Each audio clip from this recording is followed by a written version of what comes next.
dia, pessoal! Mês novo chegando, 1º de outubro, hoje é domingo.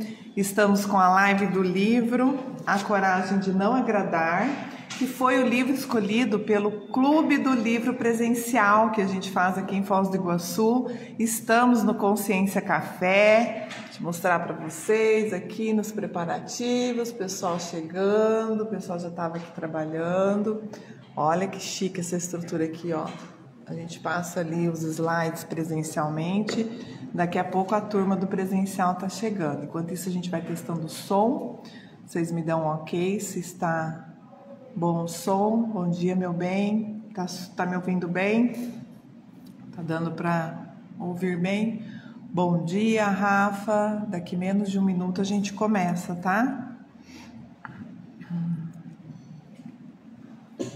Sim, o som está bom. Então vamos lá, pontualmente 10 horas, um ótimo domingo a todos.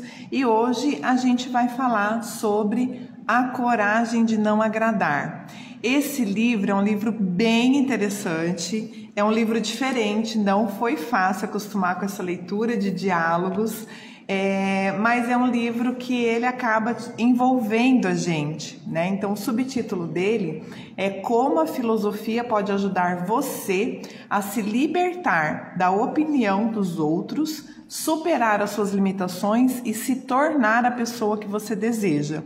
Esse livro, então, ele traz de uma maneira bem lúdica, através desse diálogo entre o jovem e um filósofo, apresentando respostas simples e diretas à seguinte questão: como ser feliz? Dentre várias opções, libertar-se das expectativas alheias, das dúvidas que nos paralisam e encontrar coragem para mudar. Por isso que o título é A Coragem de Não Agradar. Lá no final, perto das 11 horas, a gente vai ver que ele fala que uma, né, das principais condições para quem quer realmente ser feliz é não se preocupar com o desafeto alheio, vamos dizer assim. Então são pontos esses cruciais, factíveis, que estão ao alcance de todos nós. Ai, é fácil? Não, não é fácil. Não agradar é difícil, a gente quer ser aceito, a gente quer ter reconhecimento, mas faz parte do processo. O importante é a gente querer, tá, com essa intenção de se melhorar, de ver o que a gente pode fazer, inclusive para ser uma pessoa melhor para o outro, e o livro fala sobre isso. E aí a gente vivendo bem, vivendo melhor, estando mais disponível, estaremos mais felizes e faremos os outros mais felizes também. O Rafa tá colocando aqui, ó, que o livro é parecido com os diálogos de Platão. Perfeito, inclusive ele cita Platão o tempo todo, né? Você já leu, Rafa? Se você quiser interagir, contribuir aí pelo chat, fica à vontade, tá bem? Ele fala lá da escola da época de Sócrates, Platão, e traz principalmente a abordagem do Adler. Eu já vou falar um pouquinho sobre ele, tá bom? Este mundo é espantosamente simples, assim como a própria vida. Todos os problemas que enfrentamos nessa vida são simples. Então, gente, esse diálogo entre o jovem e o filósofo, ele é muito interessante, porque parece uma série, assim, sabe, tipo daquelas mexicanas, ou um filme de ação, de ficção científica, que hora você tá do lado do mocinho, hora você se percebe do lado do bandido, hora você não sabe mais quem tem razão. Então é muito legal, porque instiga a gente a realmente pensar sobre, né, a nossa vida, o que a gente está fazendo da nossa vida e principalmente sobre as nossas relações. Bom dia, Everton, seja bem-vindo. Então, muitas vezes, tanto o jovem quanto o filósofo, porque o livro ele é escrito nesse modelo, né, de diálogo, eles trazem afirmações peremptórias, eles trazem ideias revolucionárias, inclusive para a época, essa época que o Rafa citou aí, lá de Platão, do Sócrates, dos filósofos de modo geral, são algumas ideias inovadoras, eu diria, né? Mais avançadas do que o mundo naquela época poderia até conseguir compreender ou inclusive colocar em prática. Hoje ainda tem algumas coisas difíceis que eu falei assim, não, na nossa sociedade essa ideia, esse conceito não vai ser muito fácil de ser implementado. Imagina naquela época. Bom dia, Fátima, seja bem-vindo. Ó, o Everton tá lá fazendo café, preparando almoço, cozinhando com a Royal, isso aí. Então, gente, o filósofo, né, afirma que as pessoas podem mudar, que o mundo é simples e que todos podem ser felizes, tá? Então, ele começa assim com essa condição e todo o discurso, inclusive as discussões, elas têm alguns questionamentos em relação a essa afirmação, né? O Rafa colocou aqui, ó, não cheguei a terminar de ler o livro, mas captei bem a ideia do livro. Perfeito, Rafa. Bom dia, Fatinha, seja bem-vinda. Então, claro que o jovem não aceita essa verdade. Ele afirma que qualquer um que vê o mundo, né, que enxerga, que olha com clareza, vê que o mundo é um caos cheio de contradições. E quantas vezes a gente se afirma nessa vertente e só considera o mundo como algo caótico na nossa vida, né? Bom dia, Mário, seja bem-vindo. Mas esta afirmação do jovem, né, que o mundo é um caos cheio de contradições, o filósofo explica da seguinte forma: isso não acontece porque o mundo é complicado. Acontece porque nós estamos transformando o mundo em algo complicado. Vivemos em um mundo subjetivo ao qual damos sentido, ao contrário do mundo objetivo em que estamos acostumados a pensar. E aí a gente começa a se questionar, quem tem razão? O mundo é caótico ou é a nossa lente? Ou somos nós que transformamos o mundo caótico, né? Sem ter aquela visão de poliana, de que as dificuldades não existem, não é sobre isso. A condição é o que eu faço com isso? Ou como eu vivo melhor, né, nessa condição e nesse mundo? Porque a gente está aqui agora. O que a gente vai fazer? Chorar e reclamar, a vida vai passar igual. Não vai resolver todos os nossos problemas, né? Bom dia, Lelo. Seja bem-vindo. Então, essa introdução que eu dei falando, o jovem falou, o filósofo falou, é no livro todo, tá? A gente não vai falar assim na live, até porque vai ficar um pouco mais cansativo e a ideia não é trazer exatamente como está no livro, mas, como vocês sabem, a live que eu trago tem o objetivo de fazer a gente pensar, da gente querer melhorar a nossa conduta, nossa manifestação e melhorar, né, a partir das nossas relações e da nossa manifestação, o mundo onde a gente vive, as pessoas, o ambiente ao nosso redor. E claro, tem a minha lente em relação ao que mais importou para mim no livro, tá? Então, vale a pena falar isso, porque, gente, em 1 hora é humanamente impossível a gente passar quase 300 páginas do livro, né? Eu tô olhando aqui, ó, 270 páginas. Então, o livro é bem mais profundo, tem muitos exemplos, vale a pena ler. Fatinha perguntou qual que é o livro, ó, A Coragem de Não Agradar, tá? Os autores são Ishiro Kishimi e Fumitake Koga, são 2 japoneses.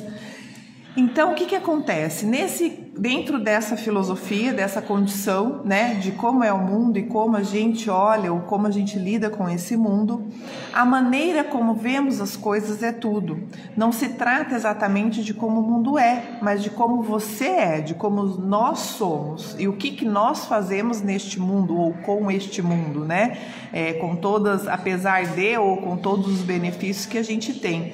E a natureza humana tem uma tendência de puxar para uma lente mais negativa. É mais fácil a gente criticar, reclamar o que não está dando certo, aquilo que não foi tão bom assim, do que a gente reforçar e valorizar aquilo que foi positivo. Então, isso não está no livro, mas aqui é uma ideia, né, uma dica também para a gente tentar mudar essa lente. Né? Eu vou até falar da ressignificação aqui antes do próximo slide. Então, o que acontece? As pessoas podem mudar e assim encontrar felicidade, uma das primeiras premissas lá e das perguntas que ele traz no livro, né? Então, assim, a lente com que a gente enxerga o mundo faz toda a diferença. E olha só, eu estava falando daquela condição do foco que a gente dá, né? Quem aqui não teve um dia maravilhoso e aí lá pelas 6h30, 7 horas, está encerrando o período laboral, se preparando para ir para casa ou para uma festa, para um happy hour, encontrar a família e acontece alguma situação desagradável e a gente fala assim, nossa, isso acabou com o meu dia. Olha só, às vezes 1 minuto, questão de segundos, a gente acaba com outros momentos importantes, com outras 8, 16, 24 horas maravilhosas por causa de um contexto. Então é sobre isso que eu tô falando, sobre a gente colocar e dar o verdadeiro valor, peso e medida para cada coisa que acontece. E lembrar que, na maior parte do tempo, normalmente acontecem coisas melhores com a gente. E se isso não está acontecendo com a sua vida, comece já a pensar por quê e como você fazer isso. Porque, em tese, né, a nossa vida ela tem que ser mais de 50% positiva. E muito pouco esses momentos mais desafiadores, que exigem mais complexos da nossa manifestação ou da nossa personalidade. A Fatinha está colocando aqui, ó, que ela já leu o livro, excelente, foi presente da filha dela. Que bom, Fatinha. Então contribui aí com a gente durante a apresentação com as suas percepções, tá bem? A busca pela verdade e a vontade em fazer a diferença é que pode fazer com que você se posicione frente ao que realmente importa, né? Então, sobre isso que a gente está falando. Aquilo que você dá valor, aquilo que você entende como sendo o mais importante naquele momento da sua vida. E dependendo do momento, as coisas podem e provavelmente vão mudar. Se você passar 5 anos, 10 anos com o mesmo problema, a mesma motivação, algo não está muito a contento com o desenrolar das coisas na sua vida, porque faz parte do processo evolutivo da humanidade a mudança, né? Então a gente vai explicar essas questões e essas abordagens para a autossuperação e para conseguirmos cada vez mais desenvolver e manter uma vida plena a partir então desse diálogo, né, desse jovem inconformado que foi buscar um filósofo tranquilo pelo que ele já aprendeu, já viveu e o modo como ele resolveu se posicionar frente a este mundo, muitas vezes enxergado apenas como um contexto caótico, tá? O livro ele é dividido em uma conversa de 4 noites, eu coloquei aqui, não são 4, são 5 noites, tá? O slide está errado. Abordando vários aspectos e retomando algumas questões para melhor exemplificar o assunto em questão, bem como reforçar alguns neoconceitos. Então, tem coisas que o filósofo traz para o jovem que ele não aceita, e eles vão retomar do meio para o final do livro, fazendo algumas correlações. Então, até para a gente não ficar nesse vai e volta, eu tentei criar uma metodologia aqui onde a gente segue a sequência das 5 noites, tá? Mas eu não vou repetir aquilo que vai e volta, é mais uma linha, tentei colocar aqui uma linha lógica, claro, frente à minha visão, né, daquilo que era mais relevante, mais importante, para a gente poder fluir melhor durante esse tempo que a gente tem juntos, tá bem? Bom dia, Dani, seja bem-vinda, que bom que você está aqui hoje. Então, falando um pouquinho do Adler, né, Psicologia de Alfred Adler, para mim, na minha concepção, era um homem à frente do seu tempo.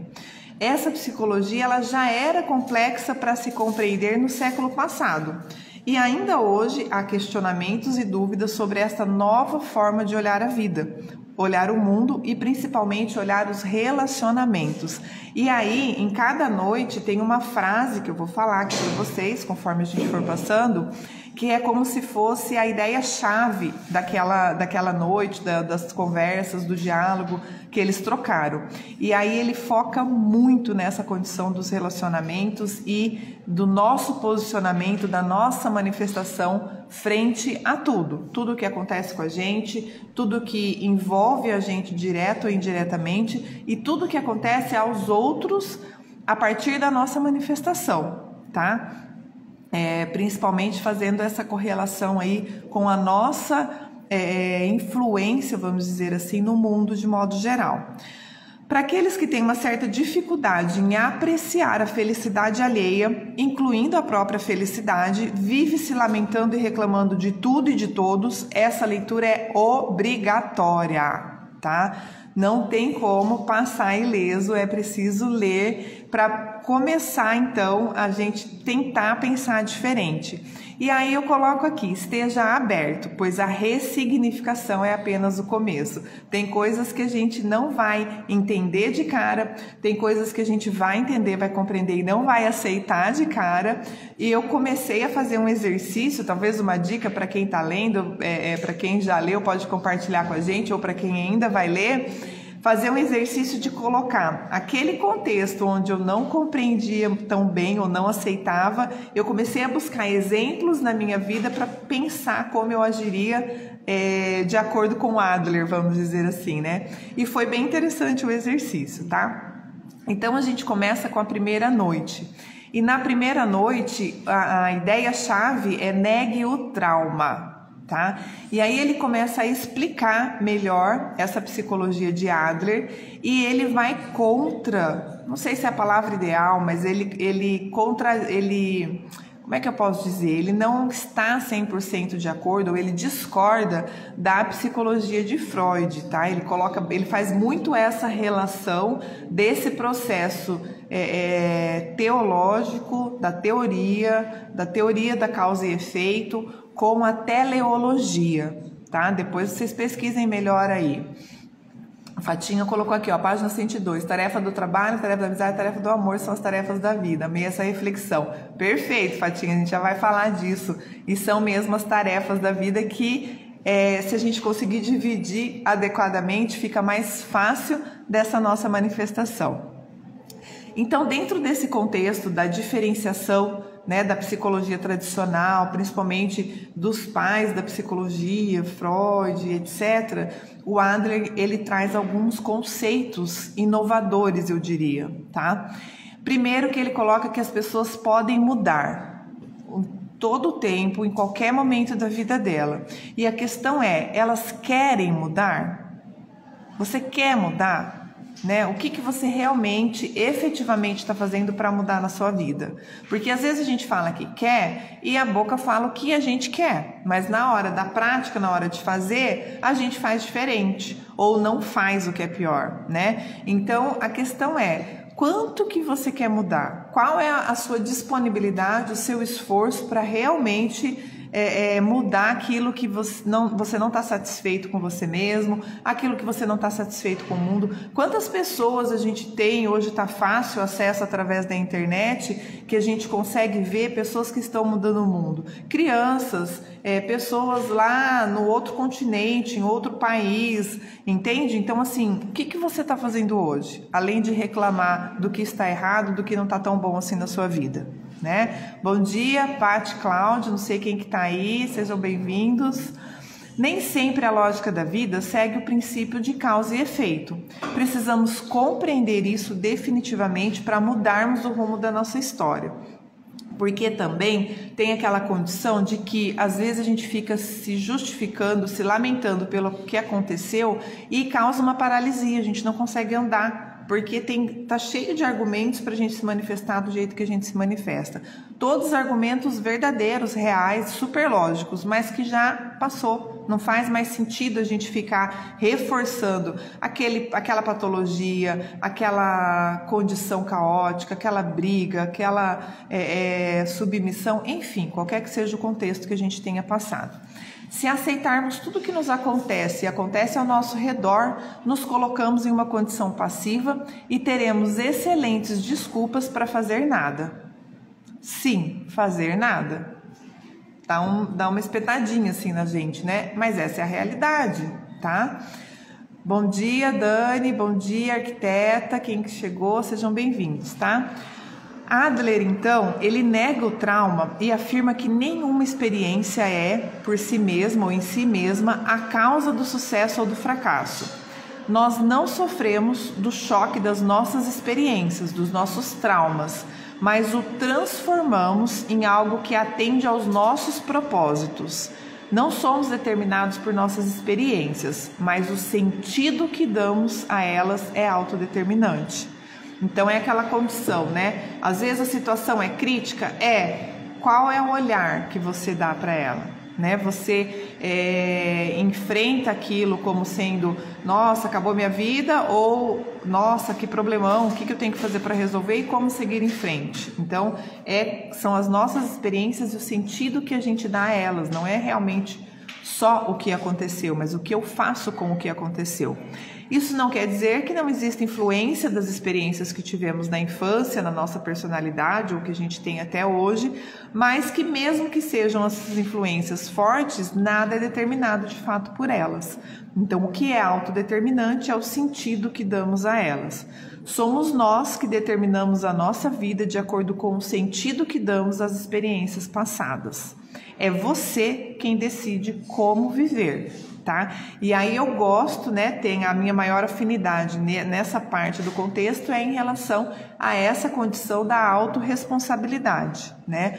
Que teve outras lives já que eu falei, tudo que acontece comigo ou ao meu redor tem sim a minha responsabilidade, né, o meu envolvimento em relação a isso. Bom dia, Márcia, seja bem-vinda. Não vai vir aqui no café com a gente hoje?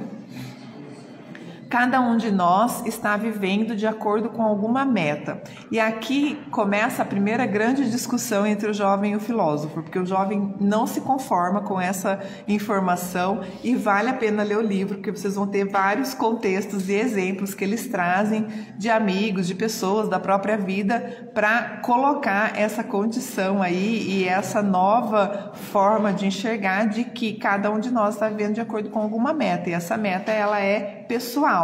E o que é importante? A gente descobrir qual é essa meta, porque às vezes a gente está no inconsciente simplesmente deixando as coisas acontecerem com a gente, não é fazendo as coisas acontecerem, tá bem? Bom dia, Elisângela, seja bem-vinda. Outra questão importante é a condição de que essa afirmação serve para contextos positivos, neutros ou negativos. A exemplo da raiva. Ele também traz bastante coisas relacionadas a essa condição da raiva. E a afirmação de que as pessoas criam a própria raiva. E isso também gerou pano para manga, como a gente diria, né? A raiva, como outras emoções, é uma emoção impulsiva e instantânea. Normalmente, nós empregamos estas emoções porque achamos necessário enquanto queremos alcançar a nossa meta, mesmo que inconsciente.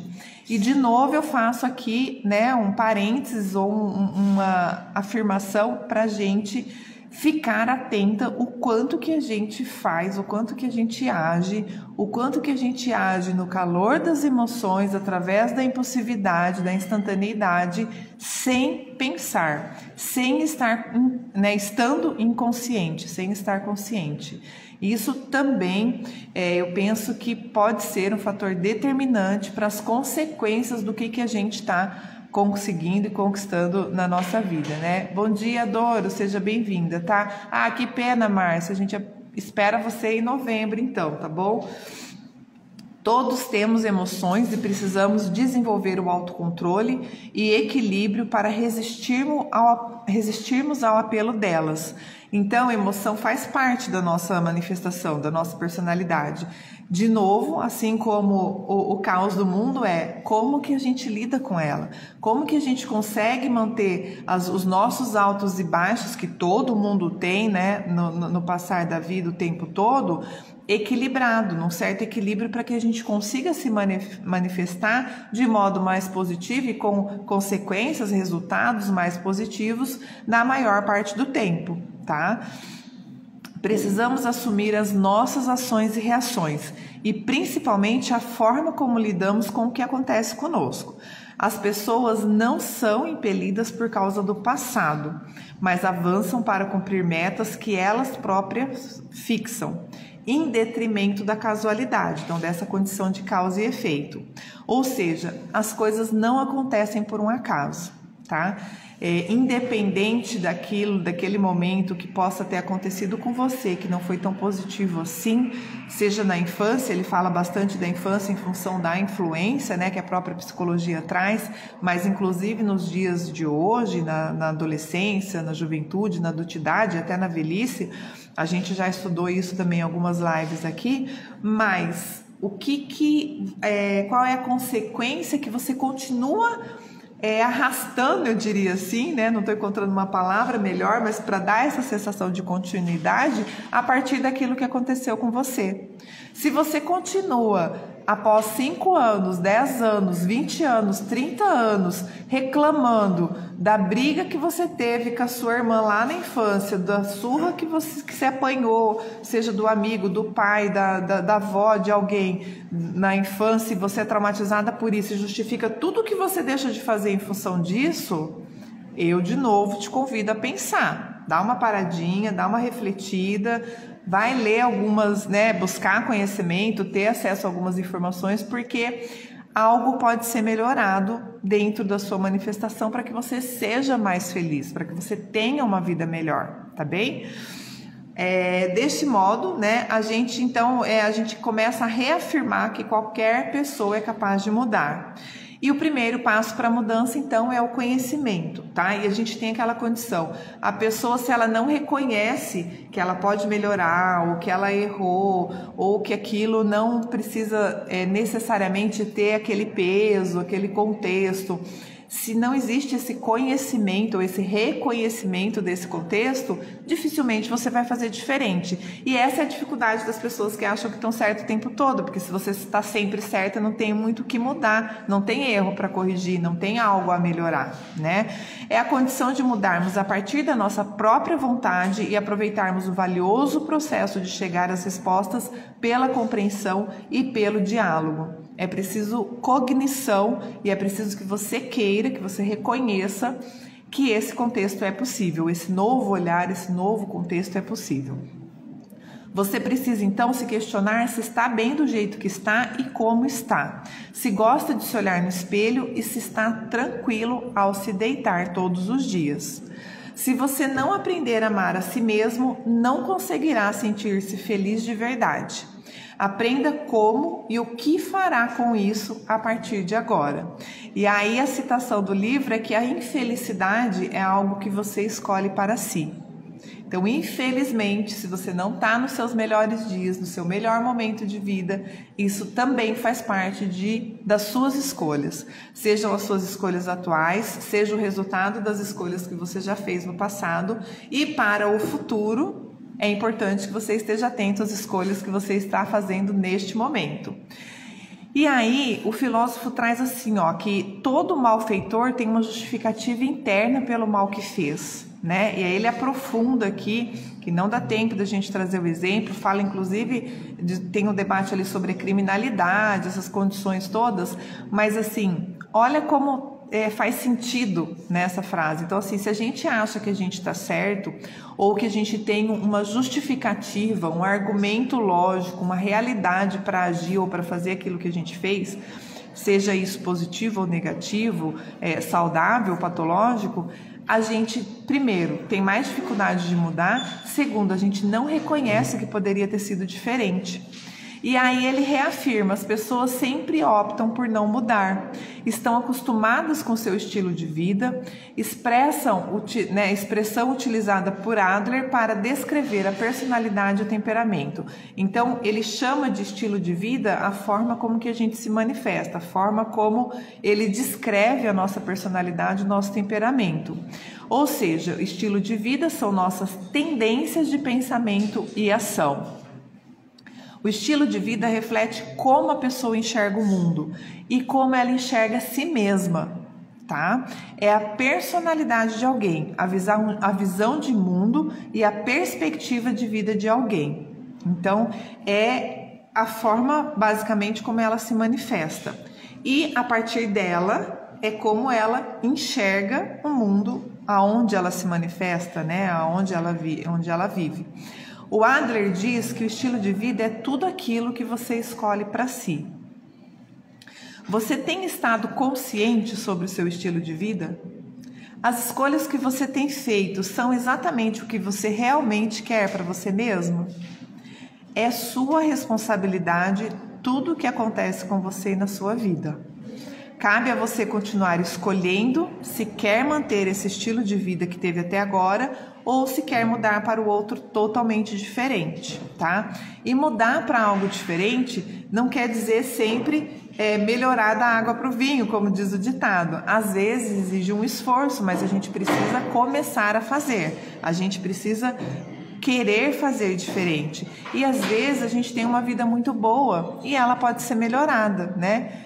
Como eu já disse, como eu gosto de falar para vocês, eu que sou da administração, sempre me lembro do princípio de qualidade total, né? Que não, você pode melhorar sempre. As pessoas são capazes de mudar a qualquer momento, não importa o ambiente onde estejam. Você só se sente incapaz de mudar porque está tomando a decisão de não mudar. E isso é interessante também, porque às vezes a gente não muda reclamando da casa, do trabalho, do pai, da mãe, do vizinho, do papagaio. E não é isso que faz com que permita com que a gente muda ou não.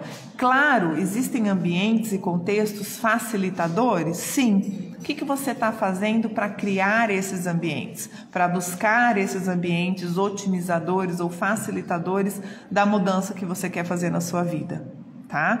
Embora o seu estilo de vida atual tenha algumas inconveniências e limitações, você provavelmente o considera prático e acha mais fácil deixar as coisas como estão.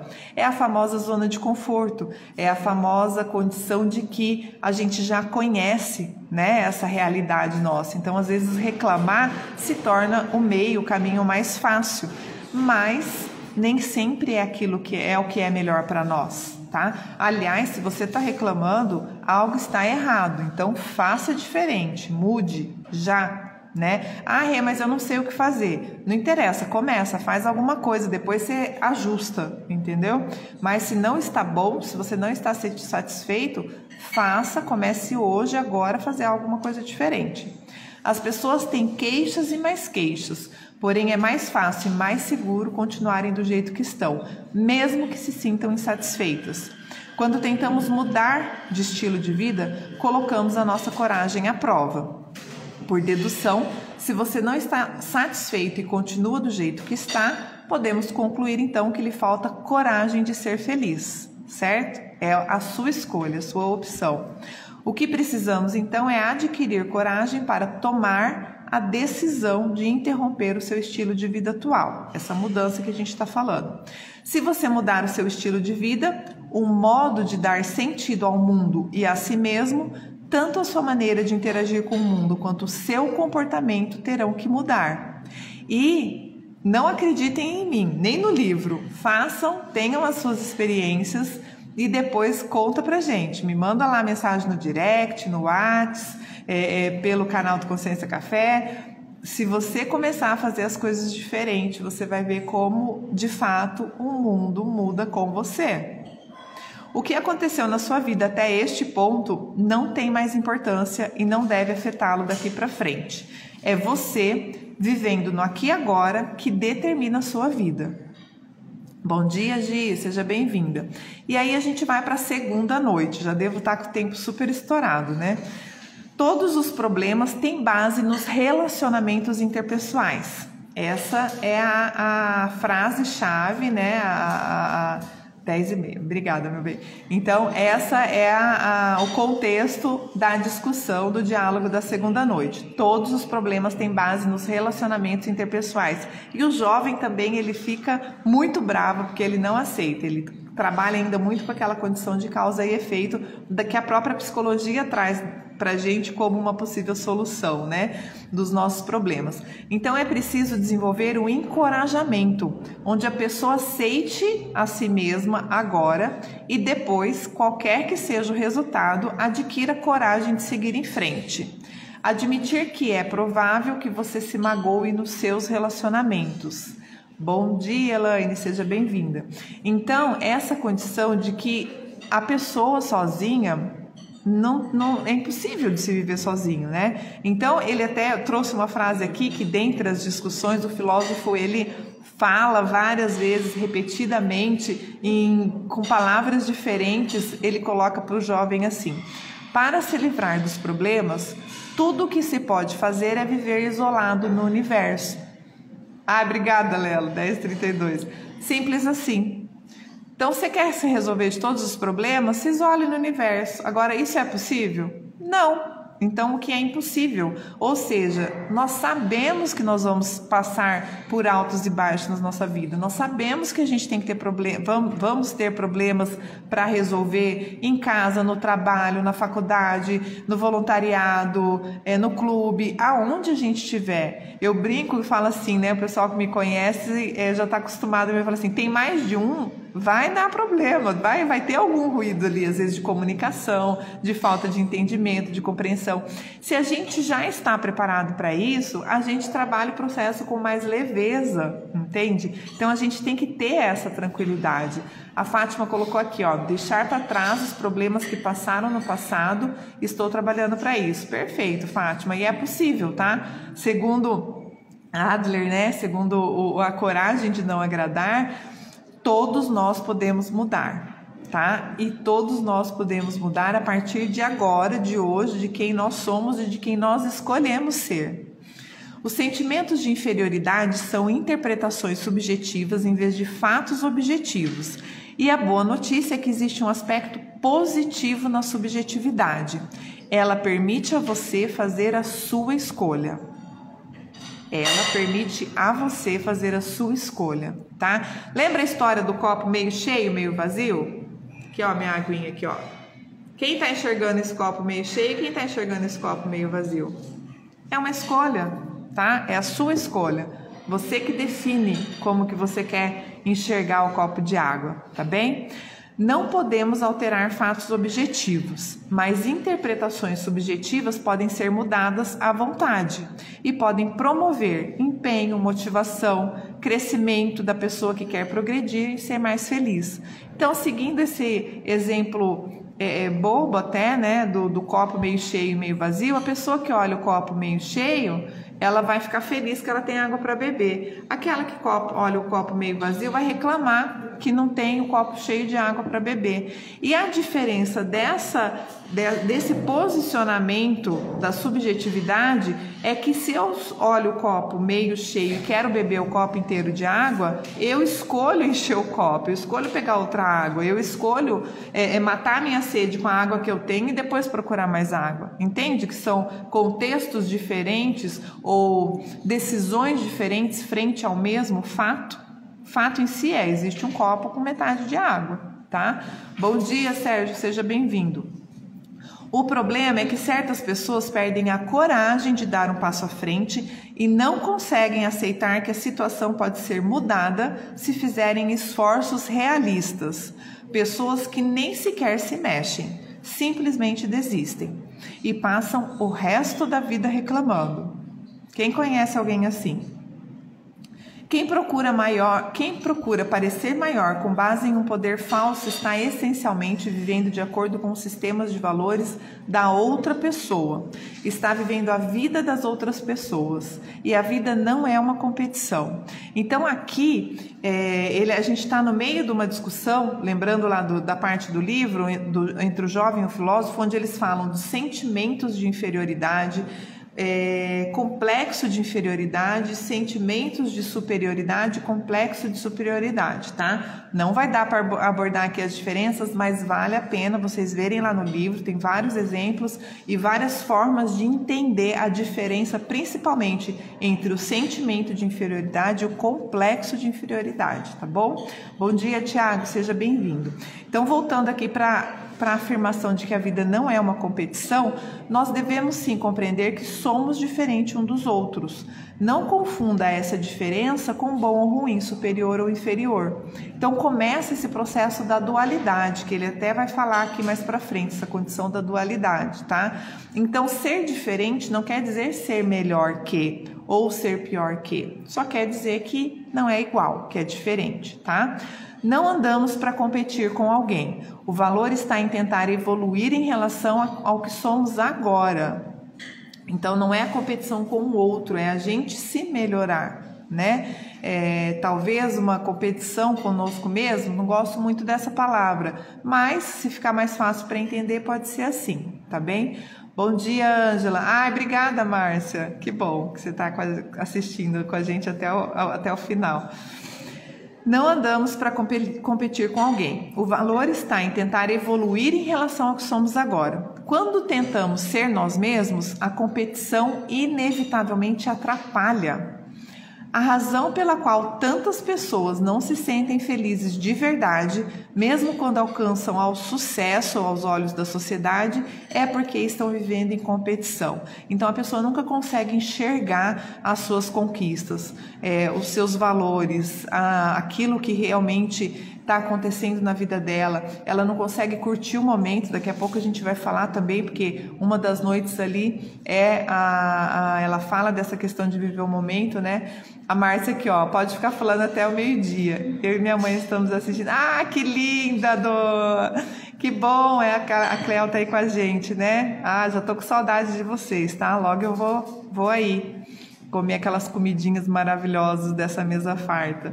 Voltando aqui então, né? Então, a razão pela qual as pessoas não se sentem felizes é por causa disso, porque elas estão se comparando sempre com o outro, sempre querendo mais, a meta nunca é o suficiente, né? Ela tentando ali viver uma vida muitas vezes que não é dela, que é para atender a necessidade do outro, entra numa briga incessante pelo poder, né? Ele traz aqui essa condição, né? Viver na luta pelo poder não nos ajuda.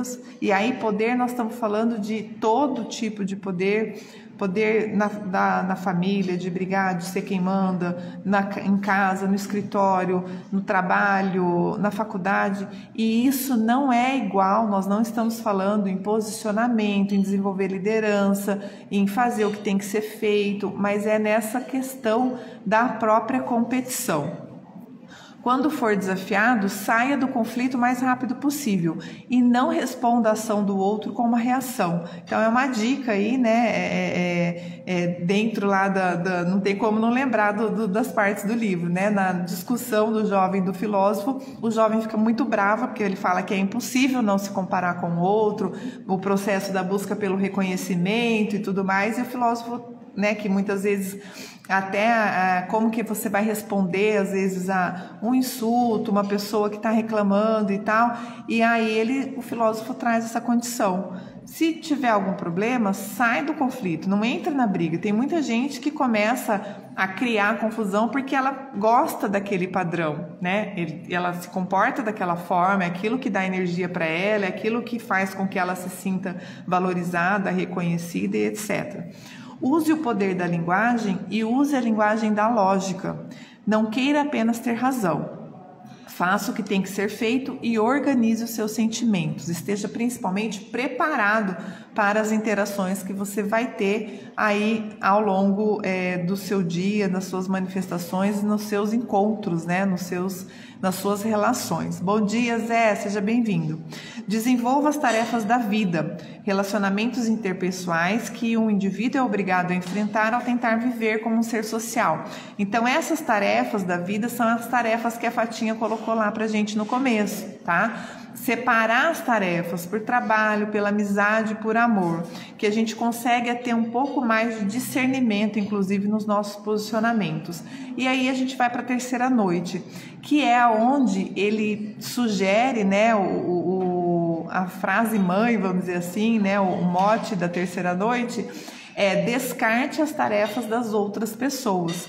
Então, dentro dessa condição que a gente tem de desenvolver as tarefas da vida, a gente precisa também descartar as tarefas das outras pessoas, ou seja, cada um tem que fazer aquilo que tem que ser feito por si.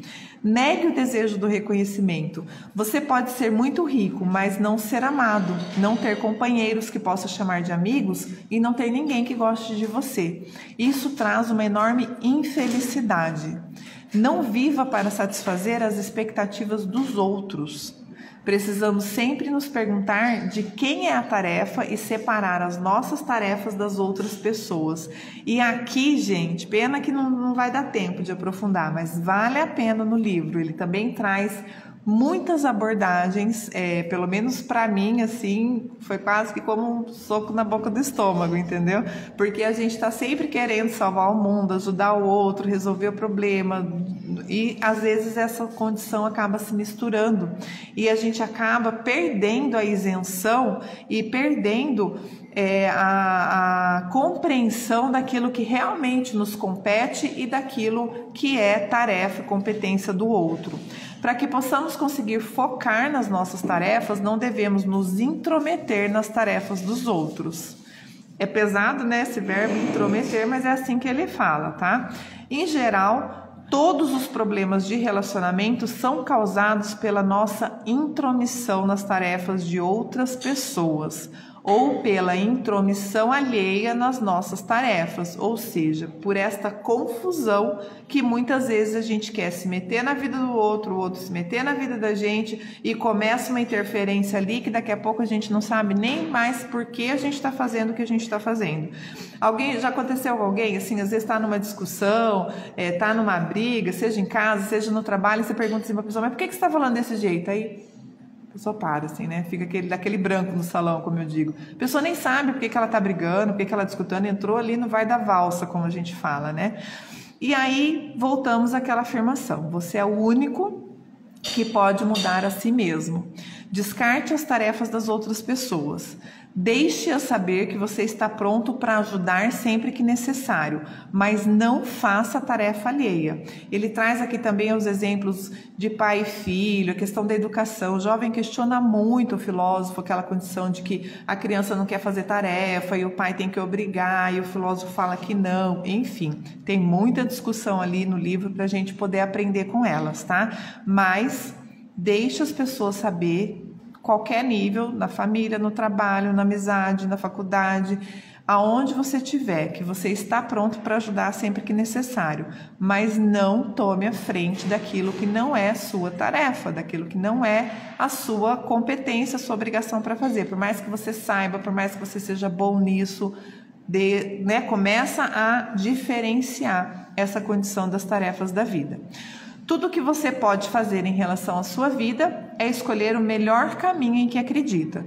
O que outra pessoa pensa de você, se ela gosta ou não de você, é tarefa dela e não sua, tá? Então isso também é uma ressignificação que faz diferença frente aos nossos posicionamentos. Às vezes a gente quer brigar por ter razão, às vezes a gente quer fazer que a outra pessoa entenda uma coisa que ela não quer entender. Não adianta ficar ali discutindo, entendeu? E isso, cada um com seus problemas, né? Aquilo, ó, seu posicionamento, a sua conduta, a sua manifestação é uma tarefa sua, é problema seu. E a do outro é do outro. Ah, mas fulano falou que eu quis passar a perna nele. E o que você vai fazer? Você pode mostrar que não foi isso a sua intenção, que não foi isso que você quis fazer, mas se ele quiser continuar pensando dessa forma, você não tem nada a fazer, não tem nada a ver com isso, entendeu? Fique tranquilo frente aos seus posicionamentos. Policie-se para não intervir nas tarefas da outra pessoa e não permita que ninguém intervenha nas suas. O desejo do reconhecimento escraviza. Olha o termo que ele usa, né? O desejo do reconhecimento escraviza. Se você escolhe viver de acordo com o direcionamento dos outros, está sempre tentando aliviar os sentimentos das outras pessoas e preocupado com a visão que elas têm de você.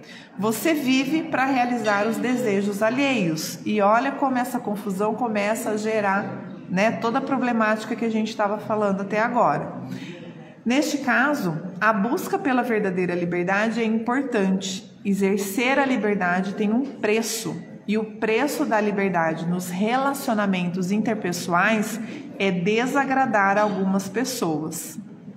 Então, essa parte aqui vai para aquelas pessoas que têm dificuldade de falar não, que quer ser o bonzinho da história, que não quer ficar chateado se alguém achar ruim de alguma coisa ou pensar mal dela, tá? Então, pare de se preocupar com os julgamentos das outras pessoas, não tenha medo de ser detestado e pague o preço de talvez nunca alcançar o reconhecimento. Isso é um posicionamento que a gente precisa escolher se a gente quer ou não. A coragem de ser feliz também inclui a coragem de ser detestado e de agir sem se preocupar em satisfazer as expectativas dos outros. Você dá as cartas nos relacionamentos interpessoais. Seu primeiro relacionamento é com você mesmo.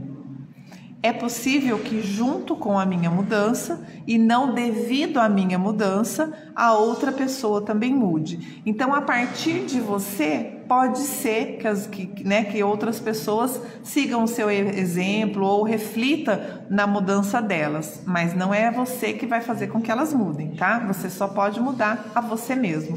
E aí, encaminhando já para o final, nós vamos para a quarta noite, que ele pergunta, né, ou ele afirma onde fica o centro do mundo. Então, o Adler, ele era contrário a qualquer tipo de sistema de valor dualista que tratasse a mente separada do corpo, a razão separada da emoção, ou a mente consciente separada da mente inconsciente. Então, o Adler, por isso que eu falei lá no começo que eu achava que ele era já um homem à frente do seu tempo, né? Ele já começou, já pensava, já entendia a nossa personalidade, a nossa manifestação como algo assim indissociável, né? A razão da emoção, os nossos sentimentos, aquilo que a gente se manifesta, então todo esse contexto. Uma pessoa normalmente controlada não espera surtar e começar a gritar com alguém. Não somos acometidos por emoções que existem independente de nós, né? Então a gente precisa se preparar. Como é que você vai para uma reunião estressante, às vezes no trabalho, despreparado? Ah, mas eu não imaginei que fulano fosse apontar o dedo na minha cara. Mas então você se preparou errado ou não se preparou. Porque se existia ali um fato, uma situação mais complexa, você deveria estar preparado para conseguir se equilibrar emocionalmente frente às adversidades que poderiam surgir numa reunião complexa. Entende? Então a gente precisa pensar sobre isso, né? A meta dos relacionamentos interpessoais é a sensação de comunidade, onde você faz a mudança do apego ao eu, do autointeresse, para a preocupação com os outros, o interesse social. Você não é o centro do mundo, né? Então lembra, o mote lá, né, a ideia central era onde fica o centro do mundo. Não é da gente. Você não é o centro do mundo. Pessoas que se preocupam apenas consigo mesmas pensam que são o centro do mundo. Para elas, os outros não passam de pessoas que farão algo para mim, algo por elas. Elas têm um sentimento meio genuíno de que todos existem para servi-las e que deveriam dar preferência aos seus sentimentos. Vocês conhecem alguém assim na rede de relacionamento de vocês? Quando as expectativas não são satisfeitas, elas ficam profundamente desiludidas, ressentidas e se sentem insultadas.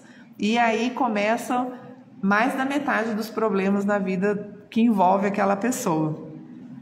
Você faz parte de uma comunidade, não é o centro dela, tá? Então a gente é uma peça, né, de um contexto maior. Todos estamos buscando a sensação de pertencimento, de que é bom estar aqui. Só se alcança essa sensação de pertencimento assumindo um compromisso ativo com a comunidade de modo espontâneo. Tá?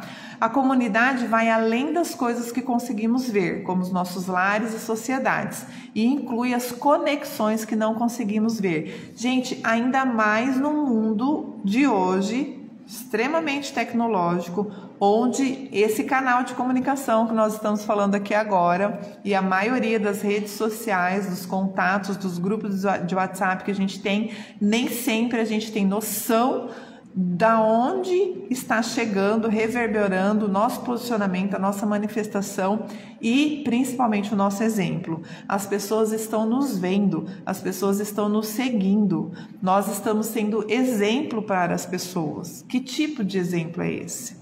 Tá? A psicologia adleriana de Adler, né, rejeita todas as formas de relacionamentos verticais e propõe que os relacionamentos sejam horizontais. E aqui mais uma discussão intensa, profunda entre o jovem e o filósofo.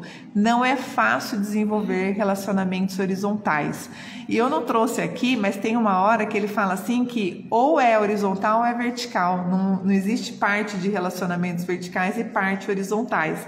Isso me gerou um certo conflito também. tá? Tô aprendendo aqui, vou ver como melhor lidar com isso, depois eu conto para vocês. São os relacionamentos horizontais que podemos auxiliar uns aos outros. Não há espaço para intervenções e manipulações. Você pode mostrar a oportunidade, mas não pode obrigar ninguém a aceitá-la. O mais importante é não julgar outras pessoas. Se você desenvolve relacionamentos horizontais, surgem palavras de gratidão, respeito e alegria mais diretas.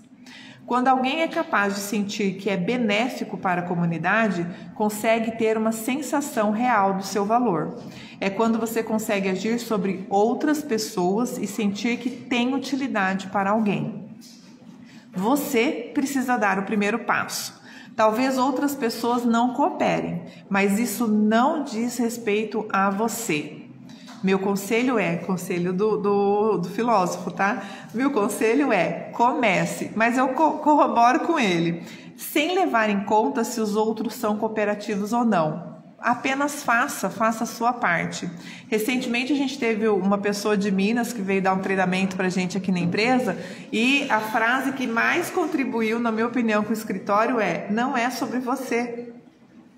Né? É sobre o outro, porque se você conseguir ressignificar ou inverter essa lógica, pensa se não faz mais sentido, pensa se não vai ser mais fácil você dar o primeiro passo, você ter que se melhorar, você ter que se resolver, porque o outro independe, né? Não depende, não cabe a você dizer, obrigar, mandar, julgar ou querer exigir que o outro faça alguma coisa, tá? Ai, ó meu tempo, 5 minutos. Vamos então, nos últimos 5 minutos, para a quinta noite. E a quinta noite, ele fala assim: viva intensamente no aqui e agora, tá? Óbvio que a quinta noite já estamos partindo aí para as últimas páginas, né? As últimas 60, 70 páginas do livro. Viva intensamente no aqui e agora. Será que existe algo mais que eu tenha vindo realizar no mundo? Qual o sentido da vida? E aí tem mais umas 3 perguntas que ele fala logo ali no começo desse capítulo, tá? Qual é o seu propósito? A gente já falou sobre isso aqui, hoje a gente fala sobre isso em praticamente todas as lives, né? O que você está fazendo aqui? Né? Por que você importa? O que você veio fazer nessa existência, né? Então, será que existe algo mais que eu tenha vindo realizar nesse mundo? Devemos desenvolver a autoaceitação, que é dar sugestões a si mesmo, do tipo, sou capaz de fazer isso ou sou forte, mesmo quando algo está além da sua capacidade. E aí ele coloca aquela famosa frase que ninguém é perfeito, nem você, nem eu e nem ninguém. Então, olha só como começa a fazer mais sentido. O processo da autoaceitação, o processo de você fazer o que tem que ser feito, o processo de que você não é sobre você, é sobre os outros, de que você não pode mudar as pessoas, mas você pode e deve mudar a si mesmo, né? Devemos nos concentrar no que somos capazes de mudar em vez de perder tempo focado no que não conseguimos fazer. Aceitar o que é insubstituível e ter a coragem de mudar o que for possível. Ah, mas eu queria que fosse... Tem coisa que não vai ser, não adianta você querer. Ou constrói isso, né? Faça isso acontecer. Faça as coisas serem conforme você gostaria que fosse. Através do seu exemplo, através das suas ações, através da sua contribuição. A confiança nos outros se torna absolutamente essencial. É agir sem quaisquer condições pré-estabelecidas quando se acredita nos outros. A confiança incondicional é um meio de melhorar o seu relacionamento com outra pessoa e desenvolver um relacionamento horizontal. Se você não deseja melhorar o relacionamento, é melhor rompê-lo, porque isso é tarefa sua. Você só precisa pensar o que eu devo fazer, tá? E aí a gente vai já finalizando, mas vale a pena a gente se posicionar frente a determinados contextos, tá? E assumir essa responsabilidade que é nossa. Quando alguém passa a confiar em outra pessoa e toma coragem de aprofundar o relacionamento, a alegria que brota desses relacionamentos interpessoais pode aumentar. E a sua alegria na vida geralmente aumenta também. A contribuição para os outros é algo que você faz para ter consciência real do valor do seu eu. É por se aceitar tal como você é, que você tem confiança nos outros sem medo de ser passado para trás. E é por depositar confiança incondicional nos outros e sentir que as pessoas são suas companheiras que você consegue engajar na contribuição para os outros. Não preciso falar que aqui houve uma breve discussão entre o jovem e o filósofo, né, dessa condição de confiança incondicional, contribuição para os outros, e de novo ele traz a questão da necessidade do reconhecimento. A Fátima está trazendo aqui, ó, sempre me pergunta onde posso melhorar. Bom dia, Ana. Quando contribui, você adquire a consciência profunda e que é útil a alguém e se aceita como é, né? De que é útil a alguém e se aceita como é. Você pode ser feliz agora. Para um ser humano, a maior infelicidade é não ser capaz de gostar de si mesmo. E felicidade é exatamente essa sensação de contribuição. E esse contraponto vale a pena ler no livro, porque a gente vai aprofundar lá, tá? Em realmente essa condição de desenvolver o amor próprio, a autoaceitação, ser o autoexemplo e etc. A vida é uma série de momentos. Devemos viver mais intensamente apenas o aqui e agora, até porque o passado e o futuro não existem. Viva cada momento completo e lembre-se que cada pessoa recebe aquilo que merece. Você não precisa competir com ninguém. Se você mudar, o mundo muda com você, certo? E aí, agora eu posso respirar, que horas são? 1 minuto. Eu quero agradecer vocês todos que estão comigo esse domingo. Domingo que vem, essa semana eu vou viajar. Vai ser difícil conseguir finalizar um livro, mas eu vou me esforçar e domingo que vem quero estar com vocês na live de 10 às 11 horas, tá? Se eu não conseguir, aviso aqui pelo Insta, mas tá tudo certo pra gente ter live semana que vem. Eu desejo para vocês um excelente final de domingo, um outubro fantástico, espetacular e uma semana maravilhosa. E no primeiro domingo de novembro, de novo, a gente faz a live aqui pelo Consciência Café, porque agora a gente vai até meio-dia com o pessoal debater presencialmente o livro, tá bom? Obrigada, beijo grande e até semana que vem.